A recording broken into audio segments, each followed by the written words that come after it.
Era el año 1961. El lugar, un pequeño pueblecito en las montañas cantábricas del norte de España, llamado San Sebastián de Garabandal. 300 personas vivían allí, al pie de la montaña, en unas 80 casas de piedra.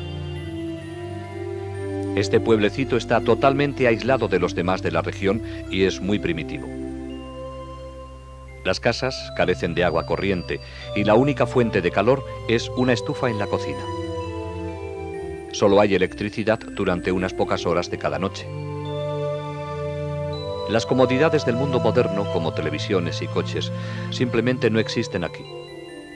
De hecho, no hay ni un solo motor en todo el pueblo. La gente se las arregla para ganarse la vida con la ganadería, teniendo que caminar a horas hasta llegar a los pastizales en lo alto de las montañas. Toda la familia participa en el trabajo, que consiste principalmente en recoger la hierba que luego se utiliza como alimento para los animales durante los crudos meses de invierno. Aunque Garabandal es el pueblo más pobre de la región, es también el más religioso. Todos los días, una de las mujeres del pueblo va por las calles haciendo sonar una campana para recordar a los habitantes rezar por los difuntos. Todas las noches, la gente se reúne en la pequeña iglesia para rezar el rosario y las letanías de la Santísima Virgen María. Los fines de semana, el párroco de Cosío hace el difícil viaje a caballo hasta Garabandal para celebrar la Santa Misa y oír las confesiones. Este era Garabandal en 1961. Era tan solo una sencilla población cantábrica que había permanecido sin cambios durante décadas, tal vez siglos. Y era de esperar que permaneciera así para siempre. Estas 4 niñas eran tan típicas como todas las demás del pueblo y vivían felices en su montaña. Conchita González, de 12 años. Maricruz González, de 11. Jacinta González, de 12, y Mariloli Mazón, también de 12 años. Aunque 3 de ellas tienen el mismo apellido, no son parientes cercanas. Aún no había empezado a anochecer la tarde del 18 de junio de 1961, cuando las 3 niñas decidieron divertirse un poco cogiendo manzanas del árbol del maestro de la escuela en las afueras del pueblo. Con alegres risas cogieron las manzanas y se refugiaron en el camino rocoso que conduce a una pequeña arboleda de pinos en una colina cercana que mira hacia el pueblo. De repente, mientras se deleitaban comiendo las manzanas, oyeron un sonido como de trueno.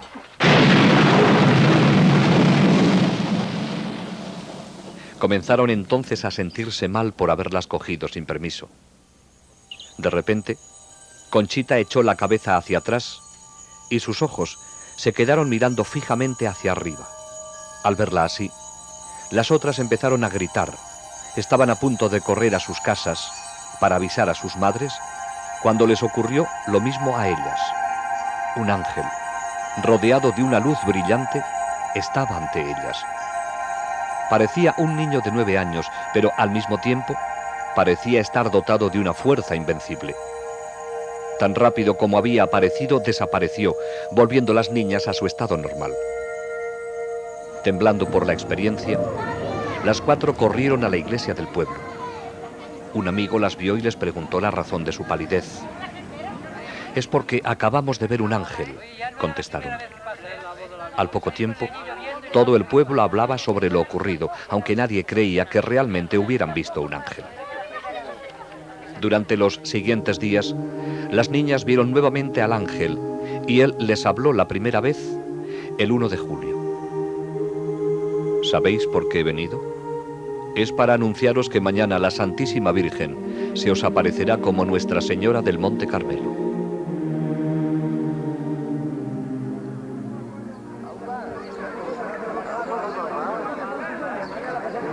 Para entonces, la noticia de las apariciones se había extendido a los distritos vecinos y el día 2 de julio, una gran multitud esperaba la aparición de la Virgen María.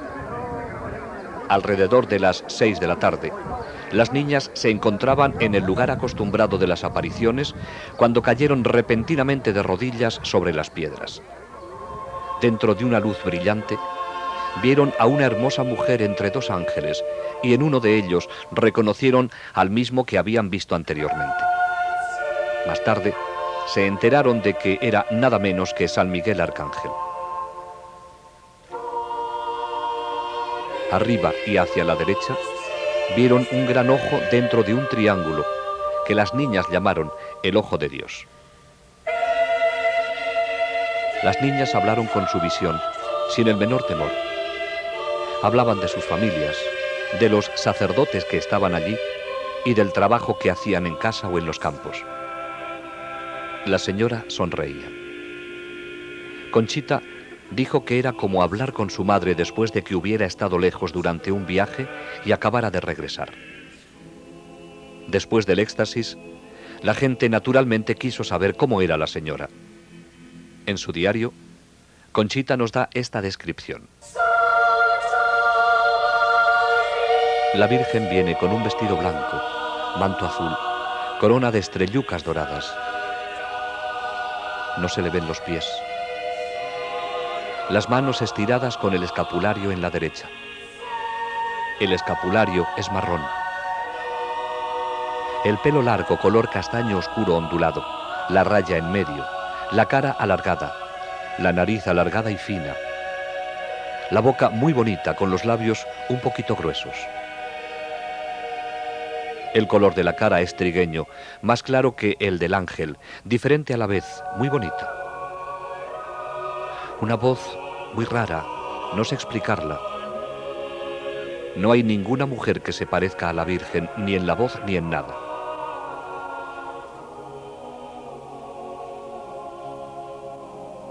Pero existía un propósito detrás de estas apariciones de la Santísima Virgen. Quería utilizar a estas sencillas y simples niñas para llevar un importante mensaje a toda la humanidad. Pero siendo la madre amorosa y tierna que es, lo hizo a su propia manera. En su segunda visita vino con su pequeño niño en brazos, llenándose ellas de felicidad al ver al sonriente niño Jesús. Durante estas primeras apariciones, se vio a las niñas levantando pequeñas piedras hacia el cielo. Dijeron luego que la Virgen las besaba, pero añadieron que prefería besar objetos religiosos. La gente respondió entonces entregándoles rosarios, medallas, crucifijos y anillos de matrimonio, práctica que habría de continuar durante el transcurso de los acontecimientos. El 4 de julio, María les reveló su mensaje, diciéndoles que no deberían hacerlo público hasta el 18 de octubre. La verdadera naturaleza de las apariciones debería ser establecida primero para que el mensaje pudiera ser creído. Se necesitaba una prueba, y pruebas habría en abundancia. Varios médicos hicieron pruebas a las niñas durante los éxtasis. Encontraron que estaban rígidas, frías como piedras e insensibles al dolor. También experimentaban un cambio increíble en su peso. 2 hombres apenas podían levantar a una de ellas del suelo, mientras que ellas se levantaban entre sí con toda facilidad para besar a la señora de las apariciones. Las niñas sabían cuándo iban a tener una aparición mediante una serie de 3 llamadas interiores que se hacían progresivamente más intensas. Después de la última, salían corriendo llenas de felicidad a su encuentro celestial. Las llamadas tenían lugar a cualquier hora del día o de la noche, pero si las niñas se habían ido ya a la cama, entonces la Virgen respetaba su sueño. Conchita debió permanecer muchas noches en vela, esperando la última llamada de la Virgen. Hacia finales de julio, la frecuencia de las apariciones había aumentado a 2 o más en un solo día, con una duración desde 10 minutos hasta varias horas. Las caras de las niñas se transfiguraban, adquiriendo una belleza sobrenatural. Algunos observadores se impresionaban tanto con esto que les resultaba difícil mirarlas. Agosto comenzó con nuevos fenómenos. Durante las apariciones, cuando estaban de rodillas, Se las podía ver caer de repente hacia atrás hasta que sus cabezas tocaban el suelo. A veces caían al unísono, en perfecta sincronización, formando bellas esculturas. Merece la pena mencionar que nunca se les subió la ropa indecorosamente. En ocasiones caían totalmente rectas hacia atrás, dando un fuerte golpe seco en el suelo que horrorizaba a los espectadores, pero nunca se hicieron daño, levantándose luego sin el apoyo de sus manos o brazos. Comenzaron entonces los éxtasis ambulatorios, hacia adelante o hacia atrás y a través del pueblo, durante los cuales mantenían los ojos fijos hacia arriba todo el tiempo. Véase cómo el pie de Mariloli evita cuidadosamente una piedra del camino. A veces se movían tan rápido que ni los más jóvenes del pueblo, corriendo a toda marcha, podían alcanzarlas. Al terminar la carrera, no estaban cansadas ni sudorosas y sus pulsos eran totalmente normales. Durante estas carreras extáticas solían detenerse instantáneamente, desafiando las leyes de la física, mientras que los que trataban de seguirlas pasaban junto a ellas incapaces de detenerse tan rápido. Las niñas siempre llevaban crucifijos en las manos y los ofrecían para ser venerados a aquellos que estaban a su alrededor. Nunca sabían quién besaba el crucifijo, ya que durante los éxtasis solo veían a su visión y a ellas mismas. Por orden de la Virgen, sostenían el crucifijo para que lo besase aquel que María deseara. En una ocasión, después del éxtasis, Conchita se enteró de que todos los que habían besado el crucifijo eran sacerdotes vestidos de seglares.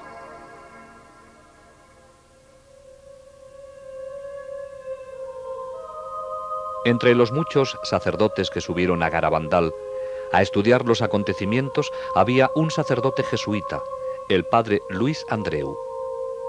Era un joven brillante profesor de teología con la reputación de ser también un santo. El padre Andreu estuvo muy escéptico durante su primera visita, pero después de estudiar muy de cerca a las niñas en éxtasis, se dio cuenta de que algo muy serio estaba ocurriendo allí. El 8 de agosto de 1961, el padre Andreu hizo otra visita al pueblo. Esa noche estaba entre la multitud de gente en Los Pinos, donde las visiones tenían lugar frecuentemente. De repente, su cara se puso tensa. Gruesas gotas de sudor se formaron sobre su frente y exclamó: ¡Milagro! ¡Milagro! ¡Milagro! ¡Milagro! A la mañana siguiente, en el camino a casa con unos amigos, dijo: «¿Qué regalo me ha dado la Virgen? Qué afortunados somos de tener una madre como ella en el cielo. Este es el día más feliz de mi vida». Profirió entonces un leve sonido como de tos e inclinó la cabeza. El padre Andreu había muerto. Durante una visión posterior, la Santísima Virgen dijo a las niñas que el 8 de agosto el padre Andreu no solo la había visto a ella, sino también a una visión de lo que será el gran milagro. Uno de los lugares que las niñas visitaban más frecuentemente durante los éxtasis era la iglesia del pueblo, donde entraban para orar ante el sagrario. Esto desafortunadamente traía problemas. La multitud que las seguía creaba tal desorden que finalmente tuvo que ser impartida una prohibición y se cerraron las puertas de la iglesia. En lo sucesivo, las visitas de las niñas las condujeron solo hasta las puertas cerradas. Como ejemplo de obediencia al obispo, María no las condujo nunca más al interior de la iglesia. A comienzos de octubre de 1961, los éxtasis de las 4 niñas tenían a todos perplejos. Una vez que entraban en éxtasis, nada podía sacarlas de él. Se las podía pinchar con alfileres, podían ser quemadas con cerillas y se les podía echar arena a los ojos sin que nada tuviera efecto alguno.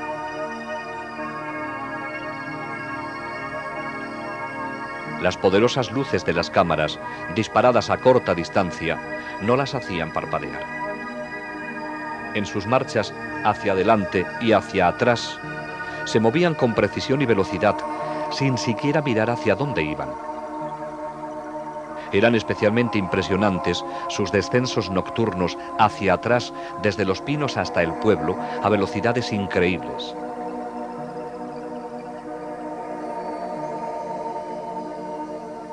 Las niñas devolvían los objetos religiosos a sus dueños sin equivocarse nunca, y lo hacían sin mirar a la persona o al objeto.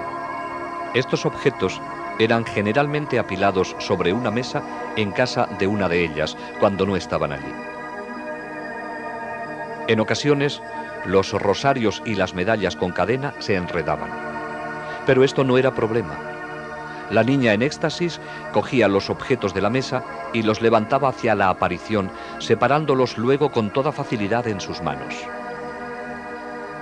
Entonces tomaba el objeto recién besado por María y con los ojos fijos en la visión todo el tiempo, pasaba a través de la multitud hasta encontrar a su dueño. Era una experiencia conmovedora para la persona que se le entregara su rosario, medalla o anillo de matrimonio de esa forma misteriosa. Muchos lloraban, algunos se desmayaban.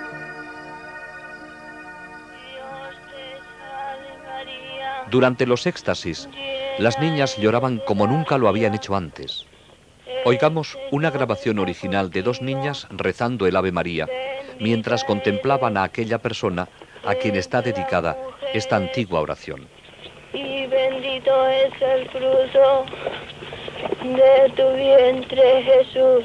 Santa María, Madre de Dios, ruega por nosotros pecadores, ahora y en la hora de nuestra muerte. Amén. Cantaban himnos que no habían aprendido y con la ayuda de María componían canciones bellísimas. Oh Virgencita del Carmen, cuánto gusto nos has dado con aparecerte a nos con tu niño tan salado.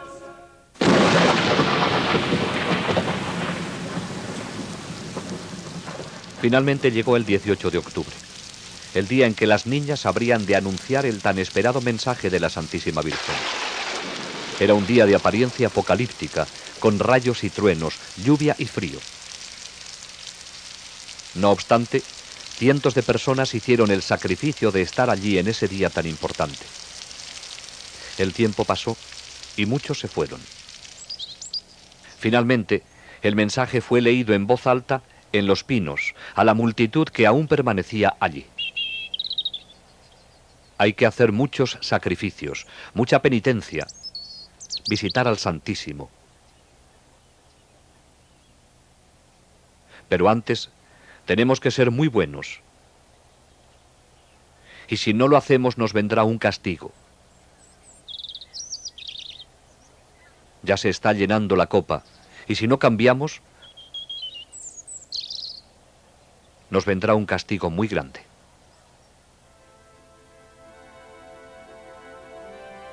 Muchos se alejaron decepcionados, habiendo esperado algo más. Pero ese fue el mensaje, corto y al grano. La más amorosa de las madres acababa de decirles a sus hijos, en un lenguaje claro y sencillo, lo que deberían hacer para evitar un castigo de Dios que sobrepasaría cualquier cosa que el hombre pudiera concebir. Los éxtasis de las 4 niñas continuaron hasta entrados los meses de invierno. Las llamadas vendrían a cualquier hora, de día y de noche. La Santísima Virgen tomaba muy en serio lo que había dicho en su mensaje acerca de la penitencia y el sacrificio.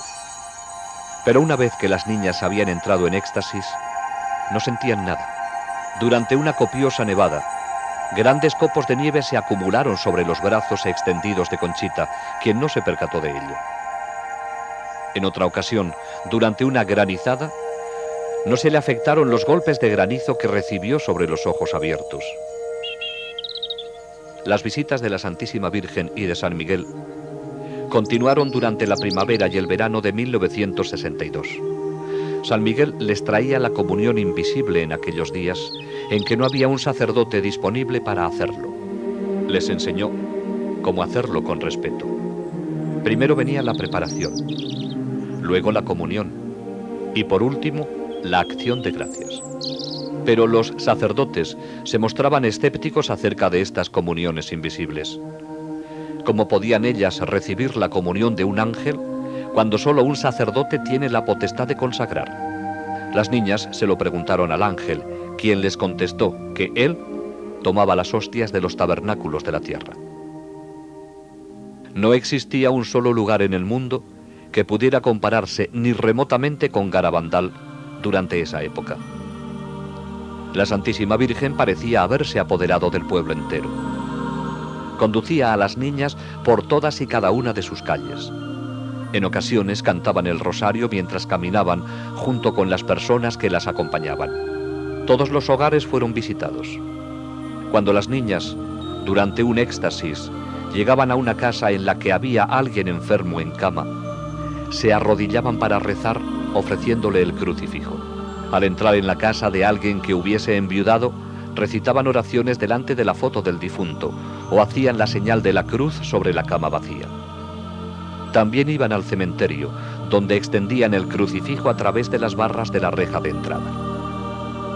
Acontecimientos de la mayor importancia se estaban desarrollando en esta pequeña población española. Aunque nadie se dio cuenta en ese momento, la Santísima Virgen María nos estaba preparando para la tormenta que estaba a punto de desencadenarse sobre la Iglesia. Ella había venido personalmente para reafirmar todas las verdades y enseñanzas de la Iglesia. Todo cuanto María hizo con las niñas estaba infundido de profundo significado para todos los cristianos. Durante los éxtasis, oraban en las más variadas posiciones, de rodillas, de pie, sentadas, caminando o acostadas. La Virgen nos estaba recordando que podemos estar siempre con Dios y con ella, sin importar dónde estemos ni lo que estemos haciendo. Nuestro Señor y nuestra Madre del Cielo quieren formar parte de todo cuanto hacemos, tanto si estamos en casa, en nuestro trabajo o conduciendo un coche. Cuando los taxis que traían a la gente a Garabandal aparcaban en el pueblo, las niñas en éxtasis se acercaban y trazaban la señal de la cruz sobre el parabrisas con los crucifijos. Nada era insignificante para la Virgen. Se interesa hasta por nuestras vacas, dijo una vez Mariloli después de un éxtasis. María nos enseñó a través de las niñas cómo debemos actuar con nuestros vecinos. Si una de las niñas perdía un zapato durante las caminatas por el escabroso terreno, la Virgen le pedía a otra que se lo pusiese. A veces, las niñas se separaban mientras iban en éxtasis por el pueblo. Al encontrarse de nuevo en otro lugar, se abrazaban todavía en éxtasis. Siempre que caminaban juntas en éxtasis, lo hacían tomadas de la mano o del brazo.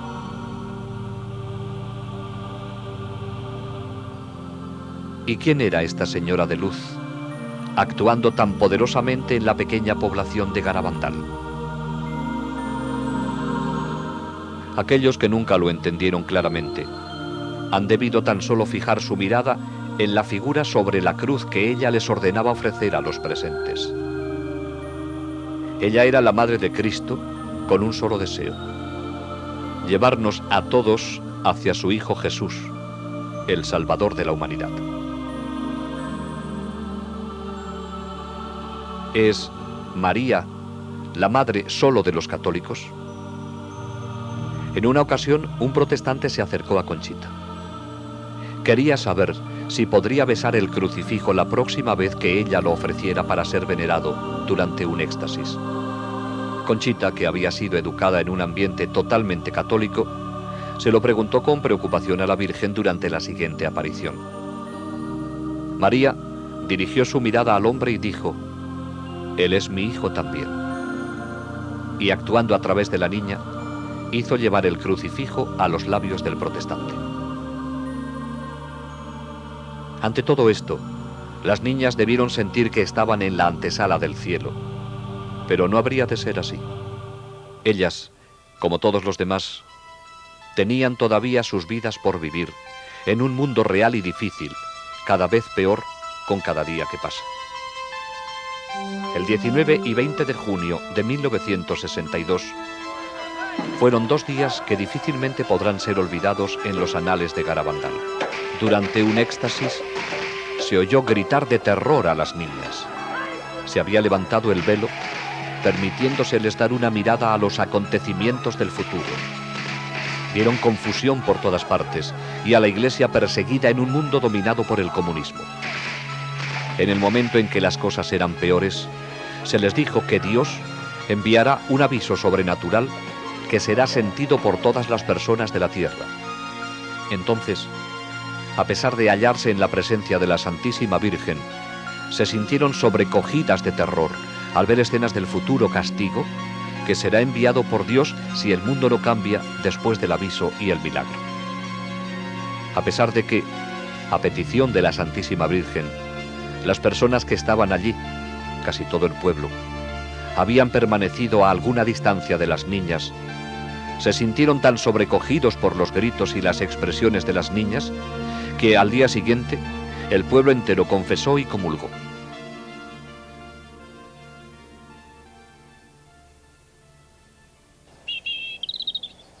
Durante algún tiempo, las niñas habían suplicado a la Santísima Virgen y a San Miguel obrar un milagro para convencer a aquellos que aún no creían. Finalmente, San Miguel dijo a Conchita que, en un día específico, según lo había determinado la Virgen, la comunión invisible que ella recibía se volvería visible sobre su lengua. Conchita lo llamó alegremente milagruco, ya que ella pensaba que la hostia que recibía era siempre visible. Varios centenares de personas se encontraban en el pueblo cuando, finalmente, llegó el día anunciado por Conchita con 15 días de anticipación. Pero la espera fue larga y cansada. Muchos se descorazonaron y se fueron. Entonces, alrededor de la 1:30 de la madrugada del 19 de julio, Conchita salió de su casa en éxtasis, dio la vuelta a la esquina y, con la multitud apretándose contra ella, cayó de rodillas en una calle vecina. Conchita sacó entonces la lengua.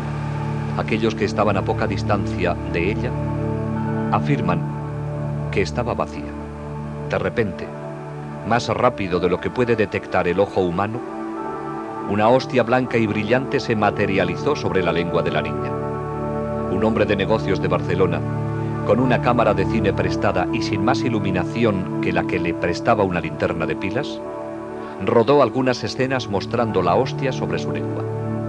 Era este un milagro anunciado con anterioridad y registrado en una película que servía de prueba de la autenticidad de los acontecimientos de Garabandal.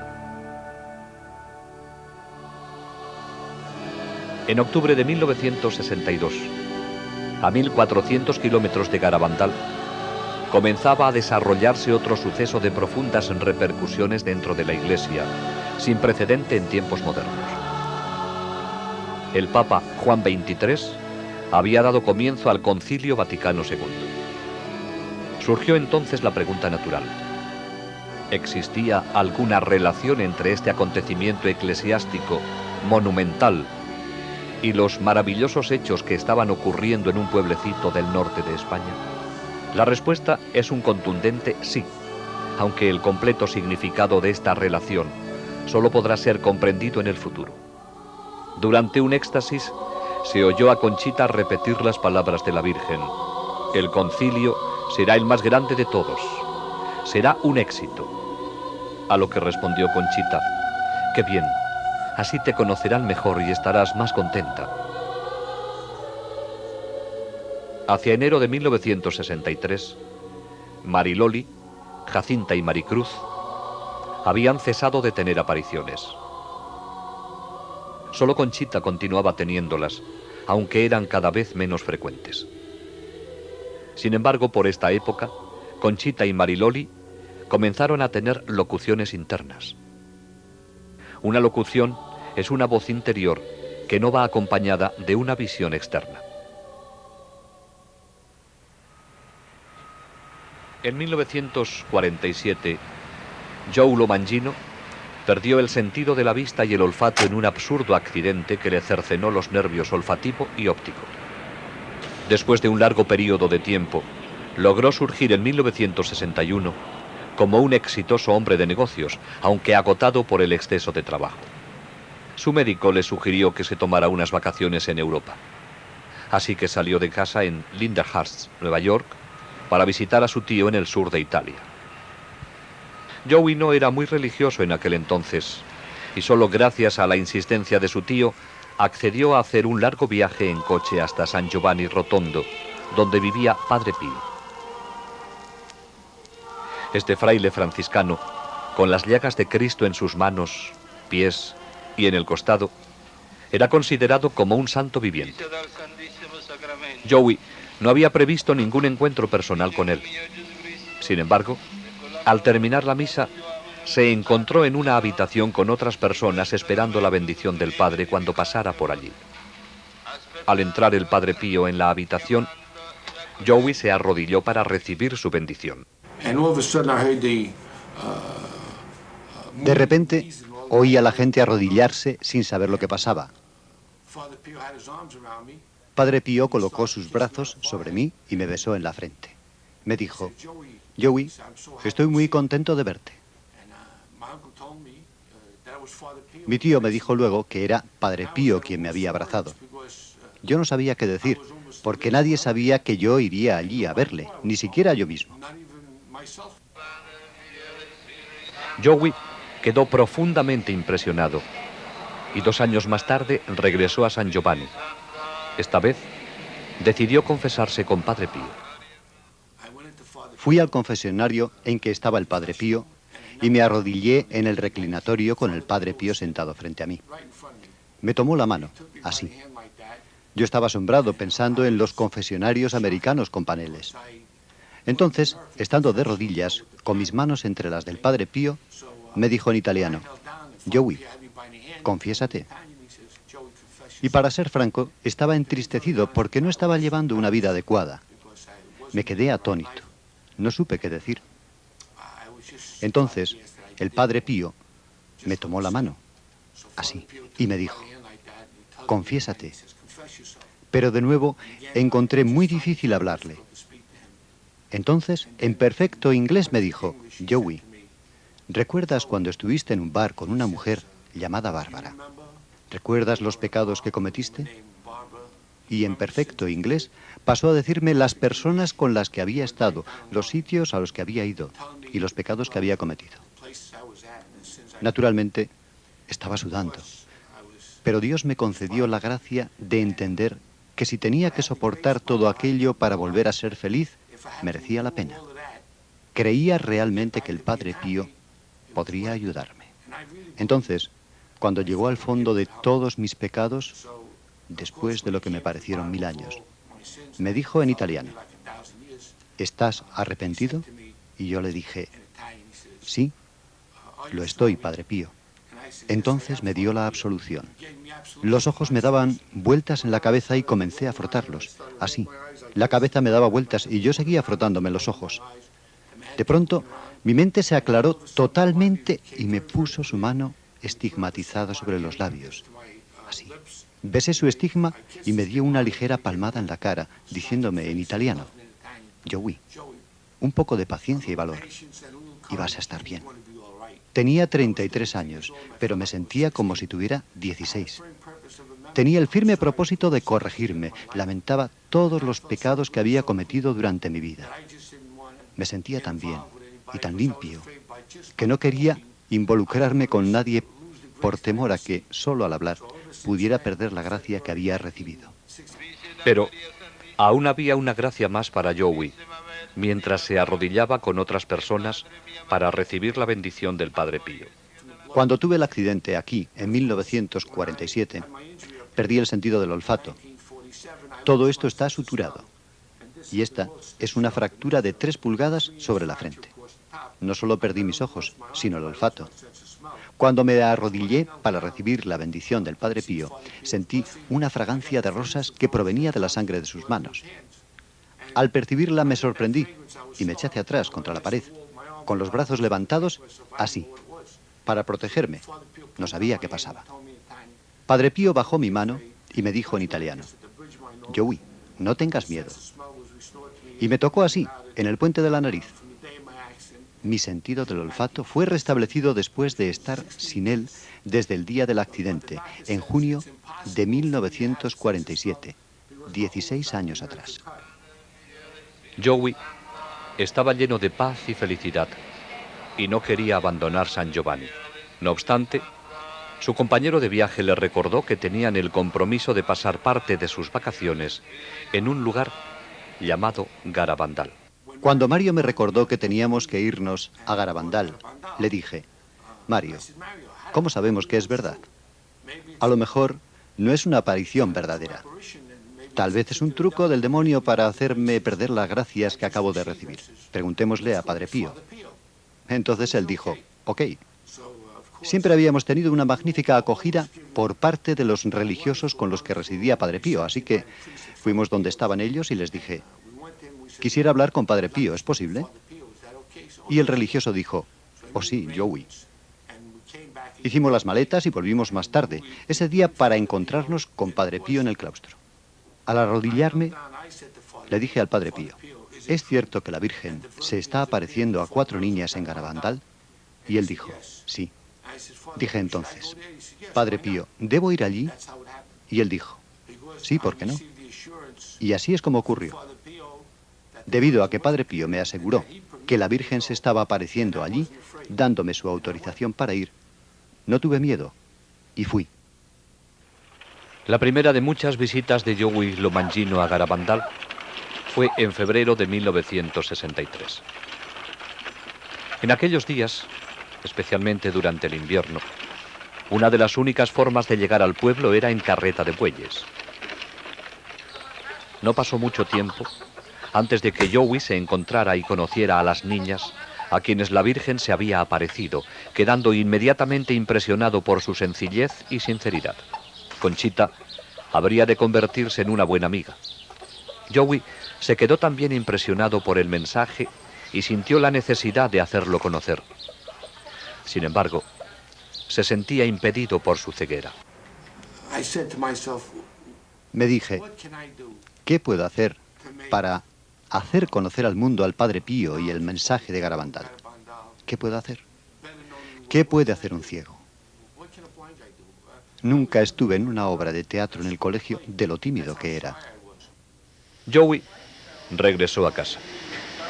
Tenía un álbum de fotos de Padre Pío y de las 4 niñas en éxtasis, con explicaciones en relieve bajo cada foto.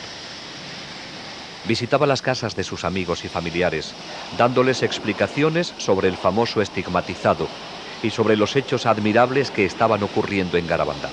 De esta pequeña semilla habría de surgir un apostolado a través del mundo entero.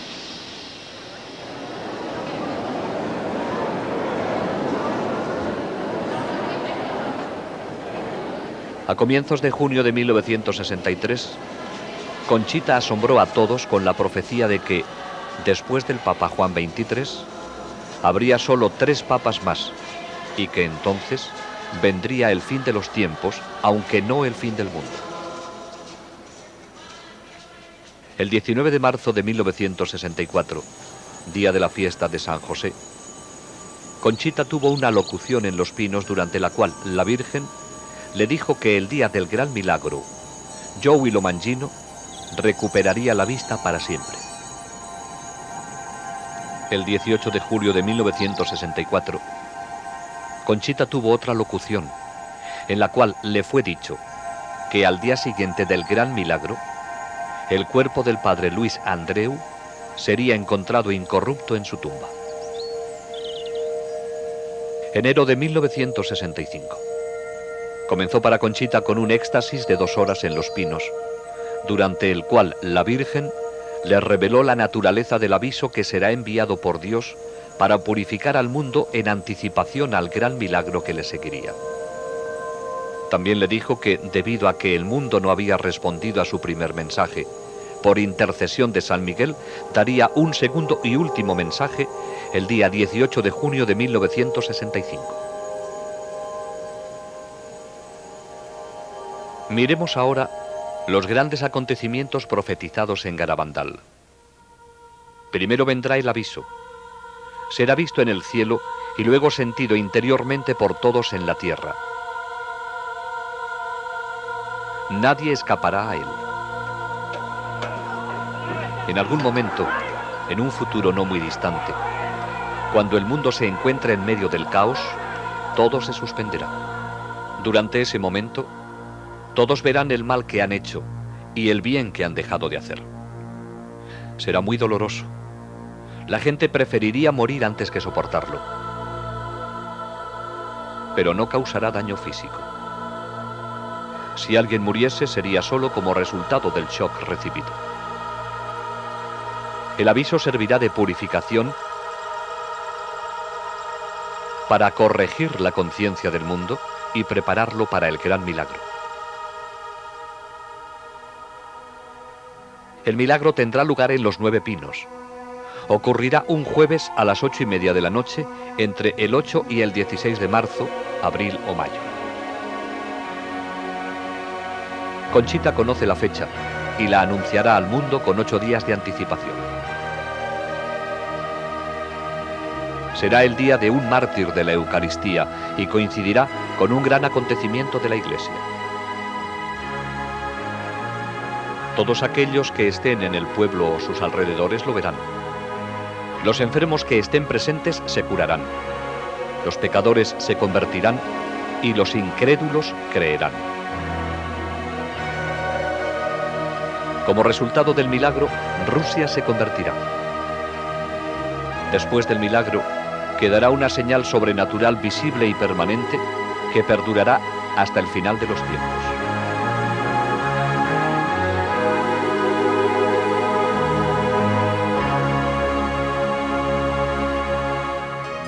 Si después del milagro el mundo no cambia aún, entonces Dios enviará un castigo.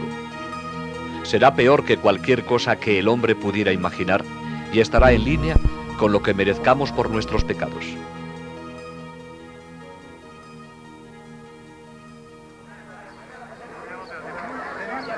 El 18 de junio de 1965, miles de personas llenaron la pequeña población de Garabandal para presenciar el éxtasis de Conchita y oír el segundo y último mensaje de la Virgen.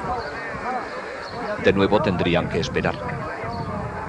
Ya tarde, siendo de noche, Conchita entró en éxtasis. Ofreció el crucifijo a 3 personas para que lo besaran. San Miguel le dio entonces el mensaje de la Santísima Virgen. Como no se ha cumplido y no se ha hecho conocer al mundo mi mensaje del 18 de octubre, os diré que este es el último.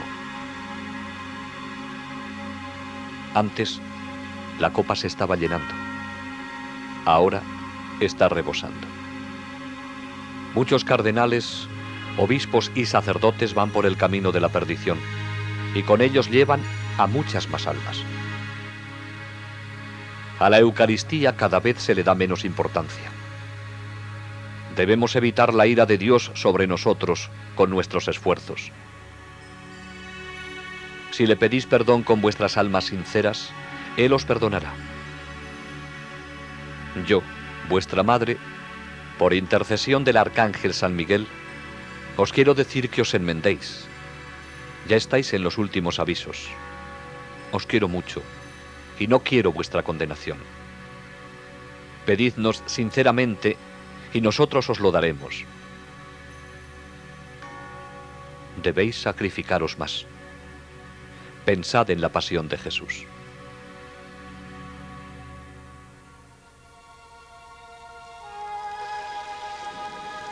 El 13 de noviembre de 1965 fue un día de alegría y tristeza a la vez para Conchita.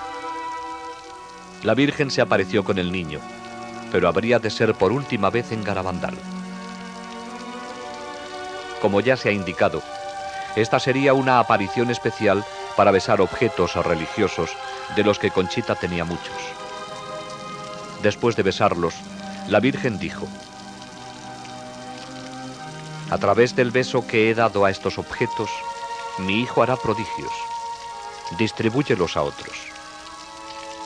Háblame, Conchita. Háblame de mis hijos. A todos los cobijo bajo mi manto. Esta será la última vez que me veas aquí, pero siempre estaré contigo y con todos mis hijos.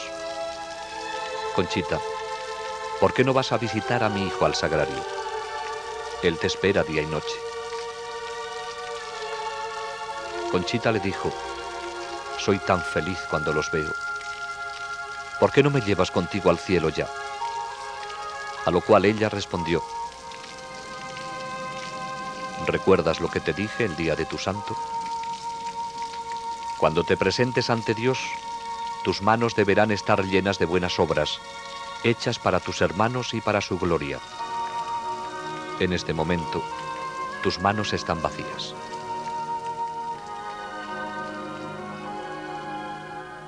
Todo había terminado. Los momentos felices en los que Conchita había estado con su Madre Celestial y con el niño Jesús habían concluido, aunque todavía sentía su presencia. Conchita dijo, han dejado mi alma llena de paz y felicidad, con un gran deseo de vencer mis faltas y amar con todas mis fuerzas los corazones de Jesús y María, que tanto nos aman. Lo que la Virgen dijo acerca de los objetos besados se ha vuelto realidad.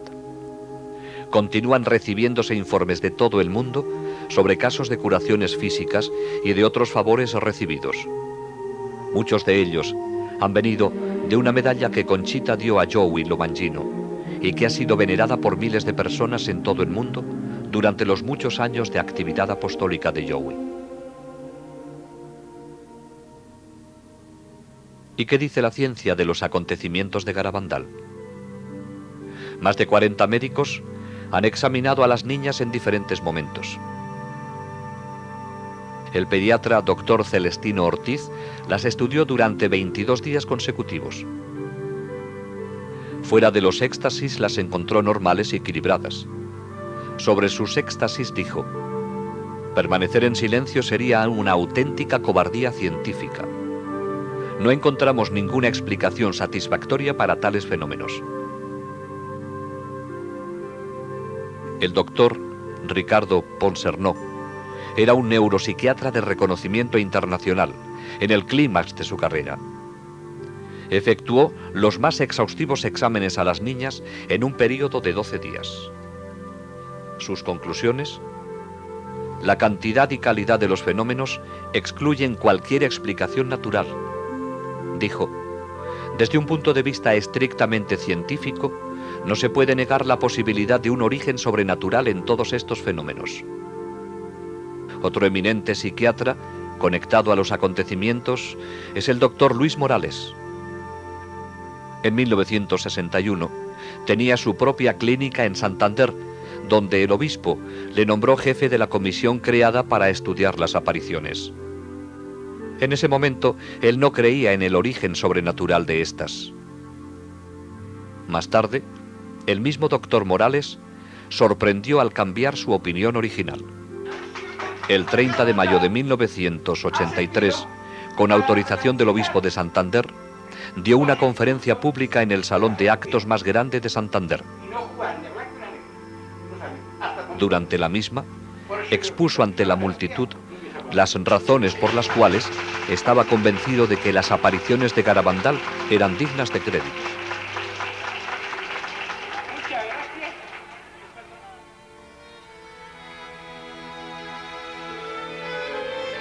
Desde los primeros días de las apariciones, las niñas quisieron ingresar en la vida religiosa. Sin embargo, esto no ocurriría. Durante su estancia en el colegio de las Carmelitas Misioneras en Pamplona, Conchita tuvo una locución de Jesús, durante la cual le dijo que no era su deseo que fuera religiosa, sino que debería permanecer en el mundo para hablar de María. Hoy día, las 4 videntes se han casado. Conchita, Jacinta y Mariloli se casaron con norteamericanos y viven en Estados Unidos. Maricruz permaneció en España y en 1971 se casó con Ignacio Caballero. Viven en Avilés y tienen 4 hijos. Conchita se casó en 1973 con Patrick Kina de Nueva York, donde viven con sus 4 hijos. Mariloli se casó en 1974 con Francis Lafleur, de Massachusetts. Tienen 3 hijos.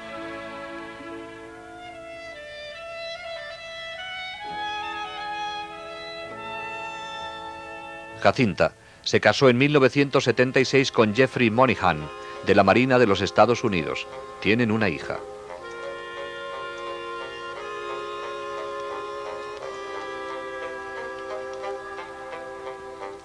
Joey Lomangino sorprendió a todos cuando se casó con Marilyn Luther, de Michigan, en 1977.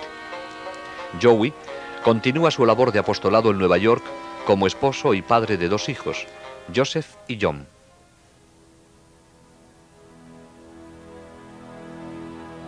El principal propósito de la Santísima Virgen al aparecerse en Garabandal fue entregar un mensaje. Pero además de este mensaje, hizo un énfasis tan especial en otros puntos que estos llevan mensajes implícitos en sí mismos. La especial importancia de la Santa Eucaristía fue resaltada con la comunión invisible que San Miguel daba a las niñas y por el milagro de la hostia visible, al igual que por las muchas visitas al Santísimo Sacramento. Se pudo observar que, durante estas visitas, las niñas nunca dieron la espalda al sagrario, incluso saliendo de la iglesia caminaban hacia atrás. Durante todo el período de acontecimientos, la Virgen urgió constantemente a rezar por los sacerdotes. La Virgen escogió aparecerse bajo la advocación de Nuestra Señora del Monte Carmelo, estrechamente ligada al escapulario marrón. Habló de su importancia y lo llevó siempre en su brazo durante las apariciones. El escapulario es un signo de consagración a Nuestra Señora bendita. Aquellos que lo lleven con fe y devoción pueden estar seguros de su maternal protección durante los terribles días en que vivimos y en el momento de la muerte. El rosario fue algo muy importante dentro de los acontecimientos de Garabandal. María no les pedía a las niñas que lo recitaran durante las apariciones, se lo ordenaba. Les enseñó primero los misterios y luego cómo decir las oraciones lentamente, pensando en lo que decían. Una vez que lo aprendieron, solo las acompañaba durante el Gloria. El significado de los sacramentales, como crucifijos, rosarios, medallas y anillos de matrimonio, fue subrayado por el deseo de la Virgen de besarlos, impartiendo a través de ellos gracias especiales de curación y conversión. El mensaje de Garabandal es la respuesta del cielo a la crisis de hoy. La decisión es nuestra ahora. El futuro de nuestra generación dependerá de cómo respondamos a él.